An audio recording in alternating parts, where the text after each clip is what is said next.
Bonjour à tous, c'est Laurent-Frédéric Gollet, ravi de vous retrouver, l'Afterlap, le podcast du sport auto.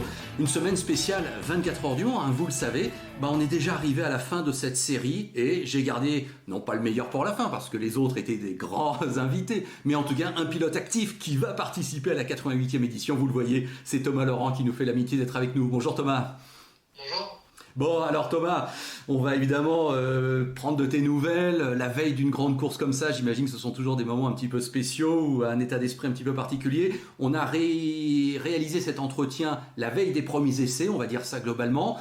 Donc on va rester assez général. Mais ma première question, elle est évidente. Thomas, comment tu vas au niveau de la santé ? Comment ça se passe au niveau de ton organisation, des tests, tout ça, j'ai un peu envie de savoir. Tout va bien, la santé... Ça va super, physiquement c'est le top. Voilà, j'ai passé tous les tests Covid avec succès. Malheureusement, il faut en parler aussi. Donc voilà, je suis prêt à avaler la piste, comme on dit. Bon, alors, effectivement, tu as dû fournir, au niveau pratique, tu as dû fournir un test, un certain nombre d'heures avant, j'imagine, d'arriver au Mans. Et est-ce que, si c'est le cas, tu vas nous le confirmer, et est-ce que tu sens effectivement une sorte de tension un petit peu au niveau sanitaire de la part de tout le monde qui veut être très prudent ? Oui, tout à fait. C'est vrai qu'on reste quand même sur un événement qui est assez strict là-dessus. Donc effectivement, on sent une petite tension qui est pas là habituellement. Mais voilà, c'est pour le bien de tout le monde. Donc il faut faire avec. Bon, alors tu le sais, je t'apprends rien, hein, même si tu es un jeune pilote, mais évidemment on reviendra sur tes anciennes participations dans quelques instants. Qu'une quinzaine du Mans, théoriquement, c'est jamais de tout repos. Là, c'est une grande semaine. Et à peine que tu es arrivé au Mans, ça y est, tu fais déjà l'actu parce que ton équipe Alpine annonce son passage en P1 l'année prochaine. Bon, alors j'imagine que tu étais peut-être un petit peu au courant. Comment tu vis ça ? Ouais, j'étais un petit peu au courant. Voilà, fallait garder un petit peu le secret jusqu'au jour J. Donc voilà, ça tombe le premier jour de la semaine du Mans. Donc voilà, un gros impact juste avant le Mans. Donc c'est ce qu'on voulait. Voilà, moi je suis très fier d'être à l'heure actuelle dans l'écurie Alpine en LMP2 qui va donc, comme on le sait, participer en LMP1 dès l'an prochain. Donc se battre aux côtés de Toyota, c'est pas rien.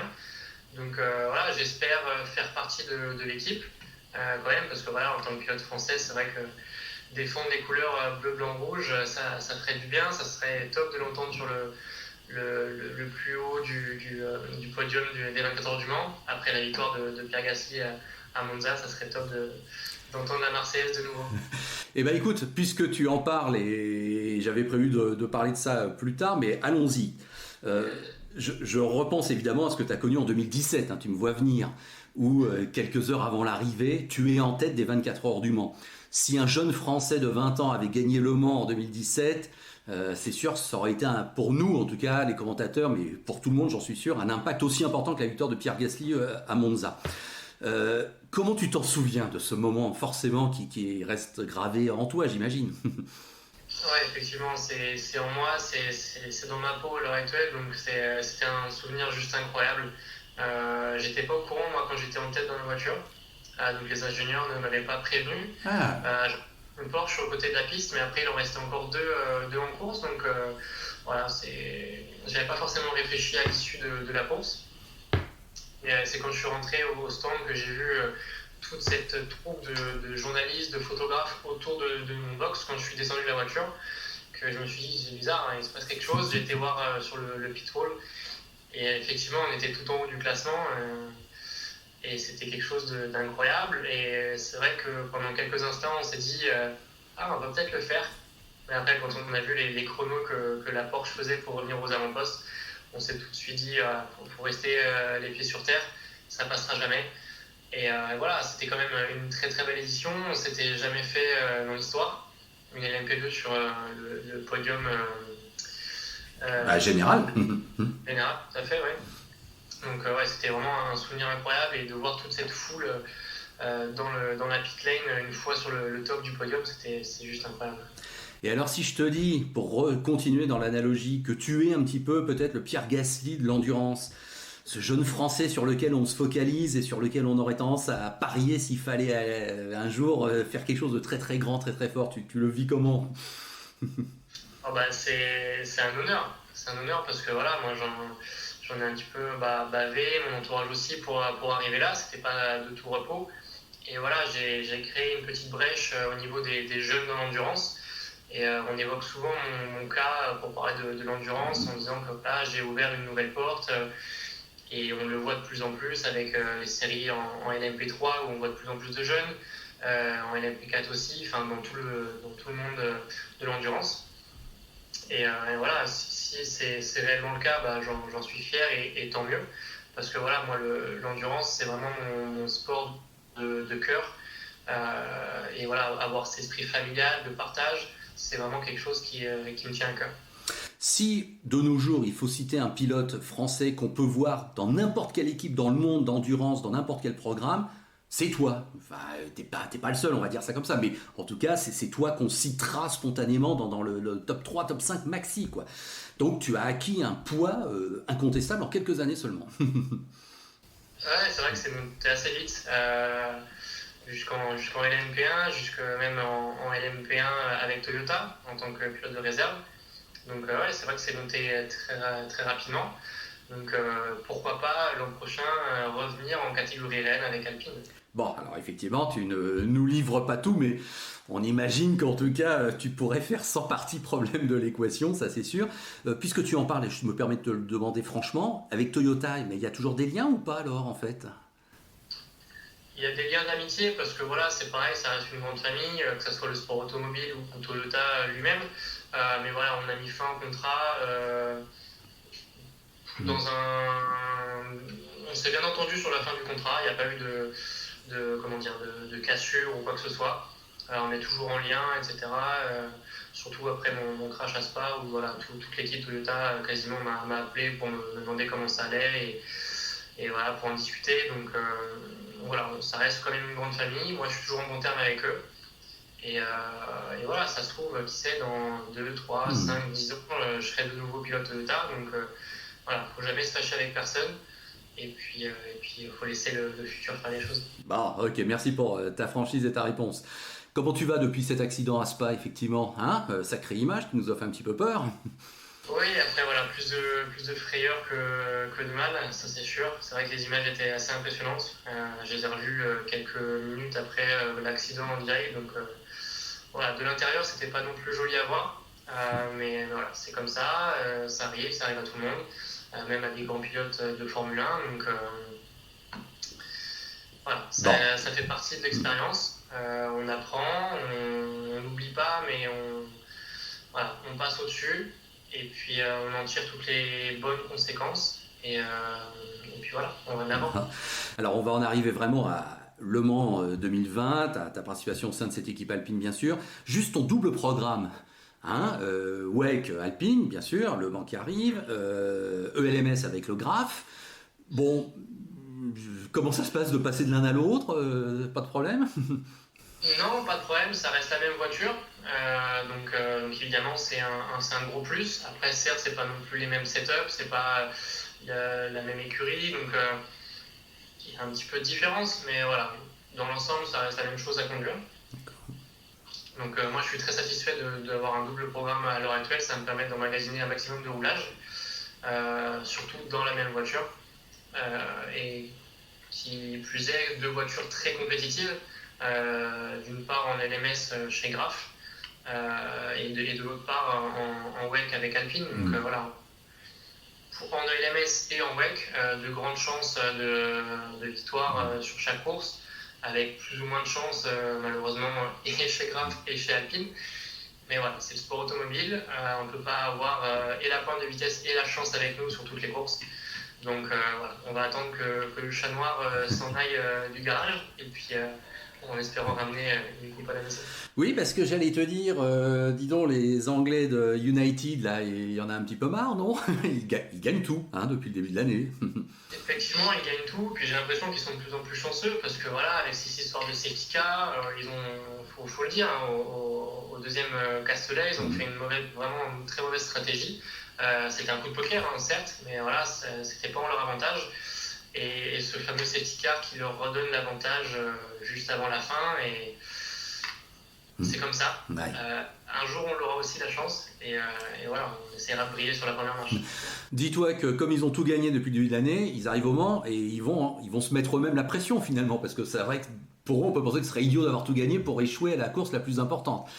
On peut se dire qu'à la rigueur, ça y est, il faut y aller, mais il n'y a pas l'obligation d'être sur la lancée. Il y a un peu l'obligation de résultat quand même, hein, Thomas, parce que Alpine, je t'apprends rien, double tenant du titre, 3 fois vainqueur, c'est aussi une équipe un peu référence en P2. Alors est-ce que on la sent un petit peu cette pression de l'intérieur, si je puis dire?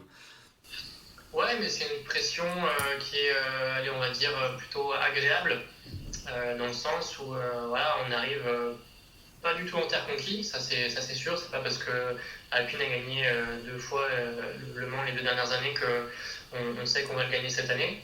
Le niveau est très très élevé, encore une fois. Quand on va mélanger l'équipe ELMS et l'équipe WEC, là ça va causer un peu sur la piste. Donc voilà, il va falloir sortir les tripes, aller la chercher.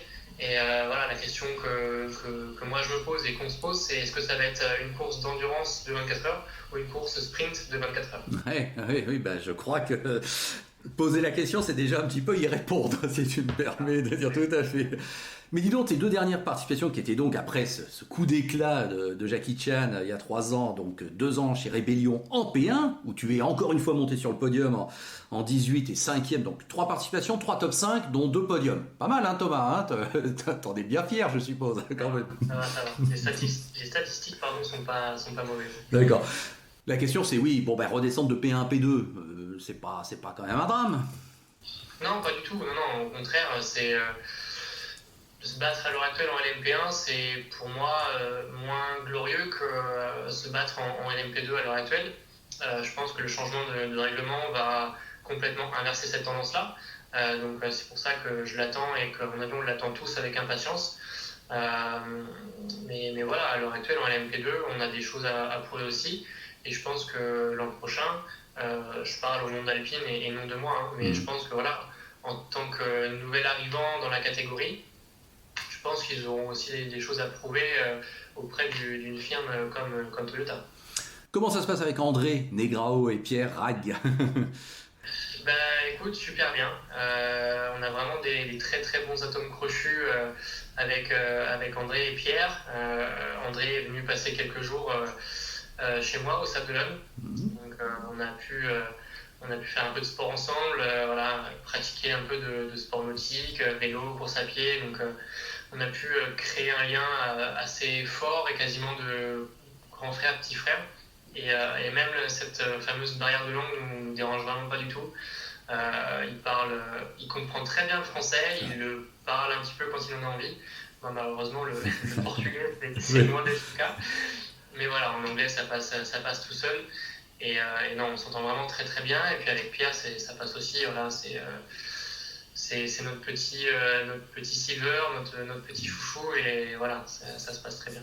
Mais quand vous êtes à la radio, dans l'équipe, dans la course, avec ton ingénieur, c'est en français ou en anglais? Ça dépend. Ça dépend. Moi, j'essaie de parler en anglais parce que voilà, j'aime bien que André, quand il est à la radio, il comprenne. Parce que voilà, le français, certes, il comprend, mais avec la radio, le bruit des moteurs, etc., ça grésille un peu et c'est pas forcément très clair.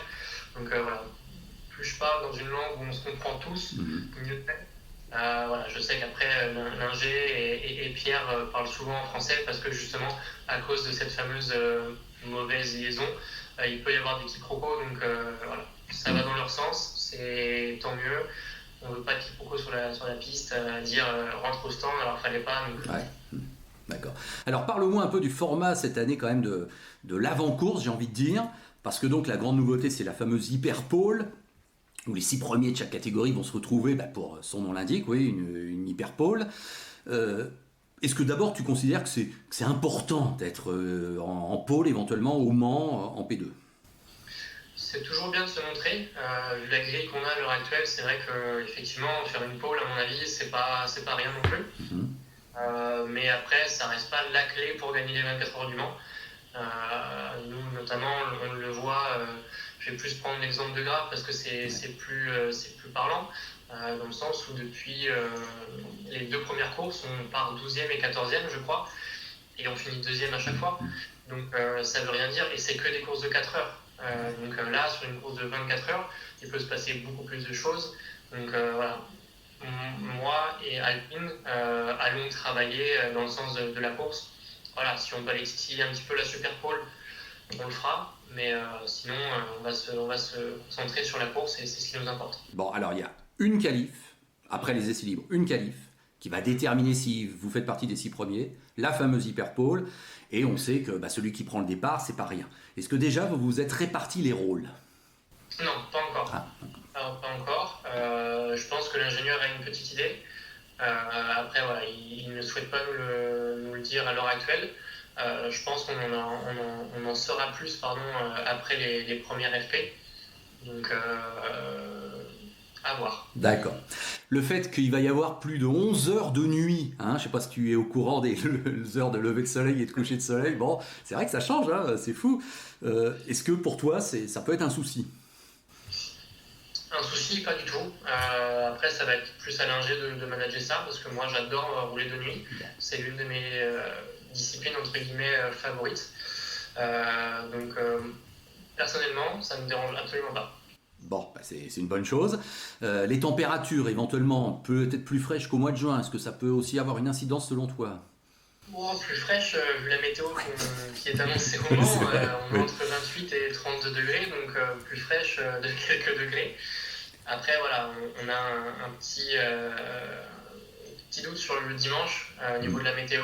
Est-ce qu'il va pleuvoir ou pas ?